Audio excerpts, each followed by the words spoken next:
Hey, thank you for being a part of our study today. Nice to be with you, Rudy, down at Frick and Frack. I've enjoyed the visit today. I have too, but I always do. It actually, when we were talking about off camera, is that it adds to my life, And mine too. Mine too. So in Isaiah 49, we hear the word sing for joy, O heavens, and exult, O earth. Break forth, O mountains, into singing, for the Lord has comforted his people and will have compassion on the suffering ones. But the people respond like this: the Lord's forsaken me. My God's forsaken me, or forgotten me. And God responds, can a woman forget a nursing child and show no compassion for the child of her womb?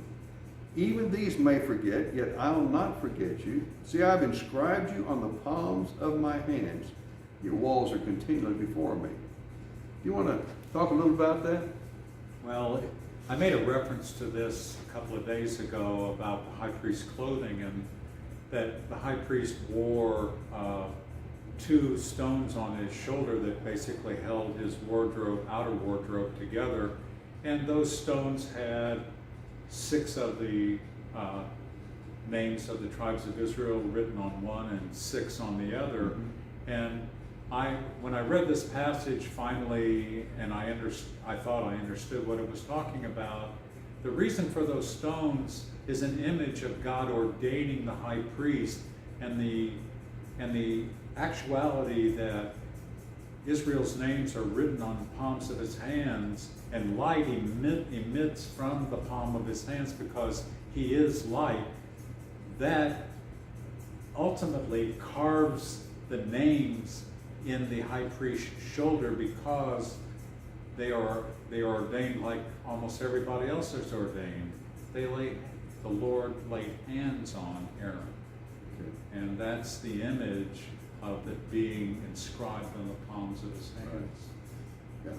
Yeah. As a pastor, some of the most difficult times I have are presenting God's promises, prayer promises, God's promises to people, and they have not seen those promises in their life.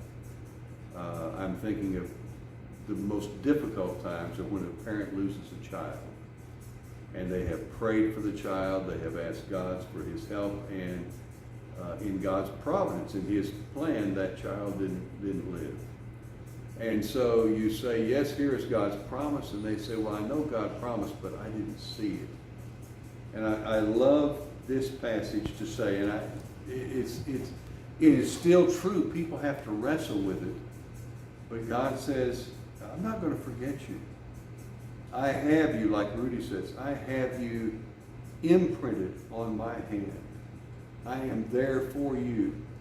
And what people have to do in this time is they have to wrestle, because people lose their faith over suffering.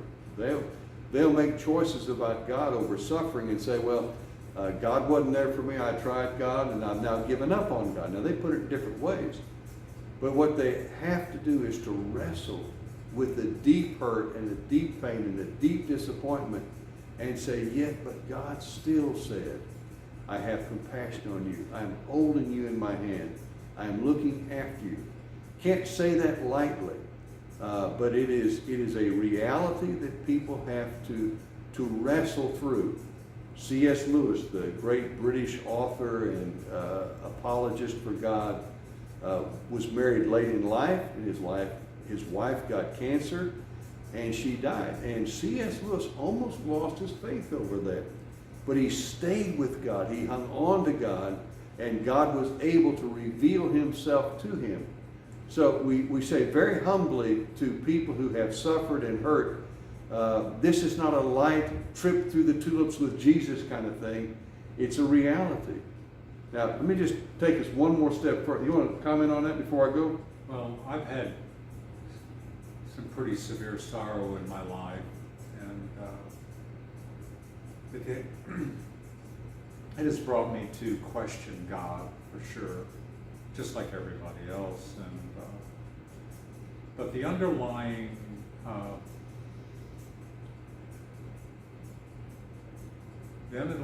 theme that always changed my mind was there was a semblance of peace at the very bottom of all of this that was not natural. And that's why he is called the Prince of Peace, because he was with me, or all of the struggle I could never have identified the foundation of peace in it. I encourage you to, if you're in a struggle, to ask God to show you your foundation. Yeah, yeah, amen. And I'm gonna end with that. The rest of this chapter deals with how God returns the people of God to the land from the exile. It is a beautiful passage. I encourage you to read it.